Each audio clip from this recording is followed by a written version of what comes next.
রিজিকের সর্বোচ্চ স্তর হচ্ছে ফিটনেস। আমরা অনেকে এটাকে নেগলেক্ট করি, গুরুত্ব দেই না, কিন্তু এটাই রিজিকের সর্বোচ্চ স্তর, ফিটনেস। আপনি ফিট থাকা, অর্থাৎ ফিজিক্যাল অ্যান্ড মেন্টাল ফিটনেস। কারণ আমাদের স্বাস্থ্য যদি ভালো না থাকে, ফিজিক্যালি মেন্টালি যদি আমরা ফিট না হই, পৃথিবীর সব নেয়ামত আমার পায়ের সামনে হাজির করলেও আমি কিছুই উপভোগ করতে পারবো না।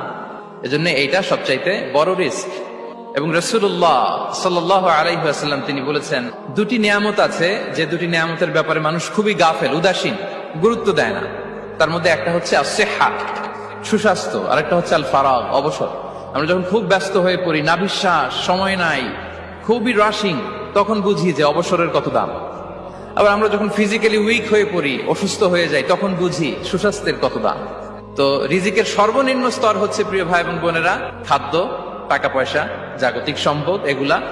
আর রিজিকের সর্বোচ্চ স্তর হচ্ছে ফিটনেস।